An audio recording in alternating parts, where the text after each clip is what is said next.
Taking it back a week, we interviewed a prospect fighter, a highly touted, a highly praised fighter from the youth.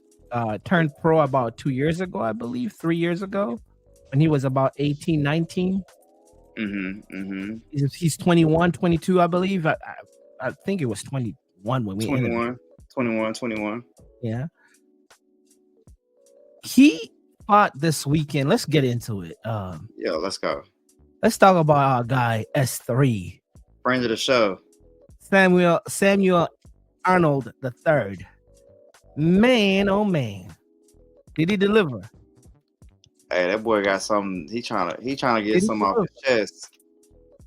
He trying to get something off his chest. Second round knockout out in Nova Scotia under the Three Lions promotion. Second round knockout brings him to 11-0 with 7 knockouts. And on a big stage, it was a main event was the WBC cruiserweight title was up for grabs. So he's on the undercard of that, and left no doubt to his expertise inside the square circle.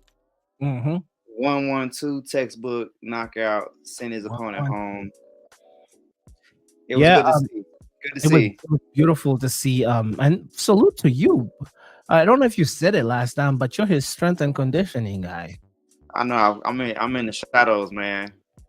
I'm in the shadows with it. Hey, long as the results, guy, and you see the results, man. He looked like he was ready. He looked like, I won't lie to you, he looked way bigger than that dude. Delgado, I think was his name. I know. I was like, look, like, man. Yo, you're looking. First of all, you're imposing. Like this dude. I like Delgado for only 4 fights. He had a little bit of high pressure, pressing and bringing the fight to him. And right. Of course, you're tall, you're smart. He has that boxing IQ in that squared circle. So he was using that beautiful jab. It was a thing of art. Yes. And yes. Like our old friend used to say in Emporia, do not get in fights with somebody that double jabs. They know something. Yeah, because who taught you that? That was I think Dre. He's like, yo, you see somebody that double jabs, they know something. Hey. Like, he hit him with a 1-1-2. That setup and rockabye baby, with a cross, and he went through that cross and he knew it. He turned around, he knew it. It was a wrap. Setup worked. The 1-1-2 worked. But salute to the young. They're both young fighters. I heard that this Delgado guy was a football star, 23 years old, something like that. He was Texas. He's from both out of Texas. Both 2 Texas guys went to Canada to get a fight, and he's 4-0. He's I believe a couple times champion at the amateur level. Yeah. So he's doing his thing. Yeah, and he took a challenge. I know a challenge. That they had many guys that turned down that fight. They were ducking S3. They were ducking S3. Delgado took on that challenge and dared to be great, man. But that second round was pretty much all she wrote. Yeah, man. So shout out to S3. Samuel Arnold. Shout out to Big Sam, his dad, his coach, his team, New Money Camp. Shout out to the Lions promotion that recently signed him. He's on that promotion. He's their fighter, I guess. So that was the main thing talked about in the fight was the Three Lions promotion agency out there in Canada. Trying to make a name for themselves. I didn't know Nova Scotia had like a city called Sydney. So I was like, Sydney? Yeah. Right. Anyway. We were getting educated in the process. We love it. Yeah. We got some cultural exchange going on. Yes. Talking about another guest that fought this Saturday, the 7th. Oh, look who we have there in the back. Well, LT Mike. It's LT. Well, LT mics up and gets ready. Well, let's let LT come in. Let's LT come in. Let's let him come in. Yo. Hey. So we started and we were going over what happened with our guests and how our guests who are in action and we're still on Samuel Arnold the third, and how that fight went this Saturday. Did you get to see any highlights or what he did? Was that he hit him with a nice 1-2, right? Yeah, the 1-1-2. Put him down like an old dog. Man, didn't he though? Yeah, I made a joke earlier. Like I was told a long time ago in Emporia by one of my friends that used to box. He said, when you see somebody doubling up on a jab, you don't want none of that because they know something. It's like seeing somebody with cauliflower ears. When you see somebody that doubles on a jab, they know something. Absolutely. Absolutely. I hate to make comparisons, but it was giving me Earl Spence vibes a little bit. I tell you, man. Yeah, I saw that in the comment section. I saw that.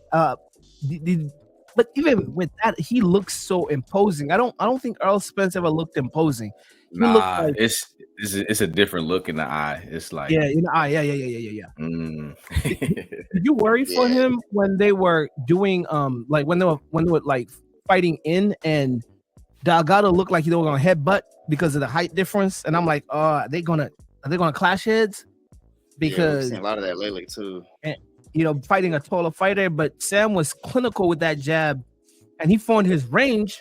When he found his range, Delgado was following him around, and that's what got him in trouble one time, because Sam hit him with a good hook, and I think Delgado now respected that how rangy S3 is, and then S3 went on the press, and that's when the 1-1-2 little sneak setup happened, and then he hit him with that, the 2, and it was done.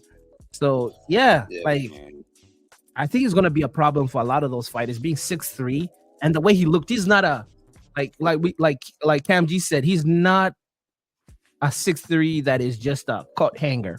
This dude is he's a unit, bro. He's a unit. Like you could see like he's a unit. He's not he's not Sebastian. Respect to Sebastian. He's a good fighter, but he's not a. But he's only getting better too. He's only getting stronger. He's just learning how to use his size, and he already came in with the fundamentals. Right. And now he's just polishing up his game so he can take it to the highest of heights. So now, before even we go into the other, let's stick on him. Let's dissect this a little bit, because he was our spotlight fighter. What is his next big move? Because now he's the WBC youth. It's called youth, super middleweight champ. Yeah, WBC super middleweight. Is it youth? Yeah. Or okay. Yeah, it's a youth title. So it's a 23 and under title. So ceremonial, but it allows that notoriety, so you can continue to climb these rankings. So did you realize he went up? When he was with us, he was number 24. Right now, he's ranked 14. So that catapulted him up a 10. Like you're playing a game of ladders. Like he went up 10 people or something of that nature, and now the top 90 in the world. So you're looking at every super middleweight. He's top 90, which is, of course, he's 90. But that's something to look at 21. Yeah, he's cooking. He's cooking. Friend of the show. 11 wins, 7 knockouts. Let's cook. Let that boy Friend cook. of the show. Let's go. Hey, we enjoying the slow ride on the roller coaster. So it's the slow ride to the top. Click clack, click clack, click clack. Slow ride on the roller coaster. Yeah. Let's go on to Utrecht, Netherlands. Another friend of the show, the Ring Tiger, Willie Chaconier, did what he advertised on the show. First round knockout. Said he'll put him down. He said he'll put him down. Marko Vucevic, part-time plumber. I can't say that. I don't know what he Hey, he did not want to be there, man. Come on, we saw it. Yeah, he did not want to be there. He was afraid of Willie. What? Okay, I'll start with. Did you watch the fight, LT? No. I do have some highlights I could share, but the folder, I mean the file is not an MP4, it's a MOV, and it won't upload. Large. Yeah, so large wave file. I'll share with you on the back end, so you see that fight, the highlights of that fight. Nice. I was surprised. Let me tell you, LT, it just, hey man, he just mollywopped that dude. Yeah, ragdoll. That's all it was, man. That's all it was. The thing is this, dude was also big, right? Heavyweight. They were heavyweights. Okay, and Willie, forgive me. I watched a little bit of the last fight. I didn't watch any fight before the last fight. When you won your the WBF, I watched that. I now see why the hype is on you, Willie, and respect to you and Art and Vincent, your trainer. Dude, you remind me of a throwback heavyweight fighter. Like, yeah, he's got the look. You look in shape. You look athletic. You don't waste movement. Like, there are people that would look like you who hop a lot. So you're wasting energy. Like Anthony Joshua, he's built like a bodybuilder, but I wouldn't say Willie's like a body. He looks like a. What do you think, Cam G? You saw the fight. Like he looked like a solid fighter. You know, like you said, the throwback, and heavyweights looked in shape. They look like get ready to it's to go 15 rounds. He looks to be very fundamentally sound. He's got good training. He's one of those guys where you got to put him in. He's got to be challenged to know how good he really is. Yeah. Because as you climb up these rankings, you're going to face guys that just may not be on your level. But that's why you have to get him out of the ring. So in our it's like with S3 and Willie Chicone, same thing. You got him out of there.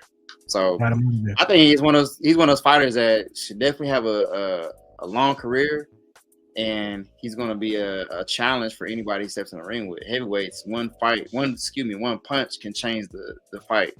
So he's got a puncher's chance in any fight he's in moving forward. His ranking went up too after that fight, which is weird. He's now number one. He's number one in his area, in his country. He's number one heavyweight in the Netherlands, and then worldwide he's ranked 83. Remember, Deontay Wilder is 34 still. Okay, we're climbing up. And the Baby Millers are like in the 20s. So looking at that, I don't want to say I worry. Is he getting competition out there to really prepare him for the other European fighters, the Bakoli, who's European from the way of Scotland from the way of Congo, or a De Boer, or a Joshua, or even a Usyk? He's from you. Like, is there work out there? I'm just wondering, would you, if you're the coach, Cam G, would you advise him to travel and get out of his little area where he's training with? I think it's part of the course for a prospect, someone that's starting their career. Now, if you want to, dare to be great and take on a challenge, it comes down to the business side. Right. Other fighters see him and decide that it's a good fight? Do they look at him and think it's a bad fight? Right. You got a lot of times these guys, we having issues making fights. So I don't think he's right on course for his career. I think at this point he has afforded himself the opportunity to take on bigger challenges. Yeah. But you just want to take the right fights at the right time. That's a big part of it. So It's like a double-edged sword for guys like that, because you become another Jang, because Jang was traveling, getting everybody right, being a sparring partner with the greats.